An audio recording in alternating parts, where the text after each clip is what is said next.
नमस्कार दोस्तों, आज हम एक बहुत ही कंफ्यूज करने वाले टॉपिक को आसान भाषा में समझेंगे। मंत्रिमंडल और मंत्री परिषद में अंतर कई बार एग्जाम में पूछा जाता है और इंटरव्यू में भी। तो चलिए शुरू करते हैं। भाग 1, मंत्री परिषद क्या है। तो भारत के संविधान के अनुच्छेद 74 और 75 के अनुसार प्रधानमंत्री के नेतृत्व में सभी मंत्री मिलकर मंत्री परिषद का निर्माण करते हैं। इस मंत्री परिषद में 3 प्रकार के मंत्री शामिल होते हैं। नंबर 1, कैबिनेट मंत्री। ये महत्वपूर्ण मंत्रालयों के मंत्री होते हैं, जैसे कि रक्षा मंत्रालय, वित्त मंत्रालय, गृह मंत्रालय इत्यादि। बात करें दूसरे, राज्य मंत्री। ये किसी मंत्रालय में कैबिनेट मंत्री की मदद के लिए नियुक्त किए जाते हैं। अब बात करें नंबर तीसरे, उप राज्य मंत्री, या इनको ही हम निम्न श्रेणी मंत्री कहते हैं। ये छोटे स्तर की जिम्मेदारियों को निभाते हैं, यानी कि ये सभी मिलकर एक बड़ी टीम है और इस बड़ी टीम को ही हम मंत्री परिषद कहते हैं। भाग 2, बात करें मंत्रिमंडल की। तो मंत्रिमंडल असल में एक मंत्री परिषद का छोटा लेकिन सबसे ताकतवर हिस्सा है, क्योंकि इसमें सिर्फ प्रधानमंत्री और कैबिनेट मंत्री शामिल होते हैं। लेकिन यही लोग देश की नीतियां तय करते हैं, अहम फैसले लेते हैं और मंत्री परिषद का नेतृत्व करते हैं। यानी मंत्री परिषद एक बड़ी भीड़ है, लेकिन मंत्रिमंडल उसका कोर ग्रुप, यानी कि उसका एक छोटा लेकिन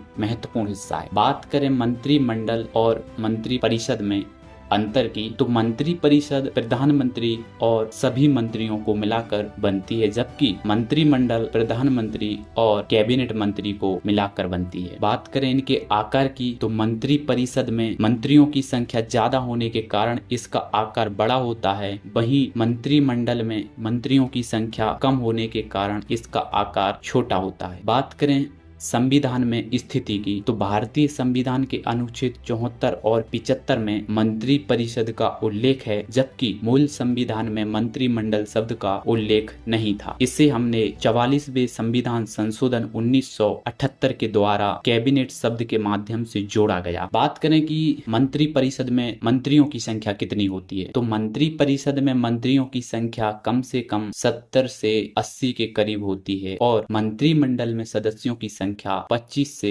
30 होती है। तो दोस्तों, मंत्री परिषद एक बड़ा संगठन है, यानी कि इसमें सभी मंत्री शामिल होते हैं, जबकि जो मंत्रिमंडल है वह मंत्री परिषद का एक संगठन है, लेकिन सबसे पावरफुल ग्रुप है। अब अगर एग्जाम में पूछा जाए, कहिएगा कि मंत्री परिषद एक समग्र समूह है, जबकि मंत्रिमंडल उसका हृदय यानी कि उसका कोर ग्रुप है। आशा है यह कॉन्सेप्ट क्लियर हो गया होगा। वीडियो पसंद आए तो लाइक और शेयर जरूर कीजिएगा तथा चैनल को सब्सक्राइब भी कीजिएगा। Thank you.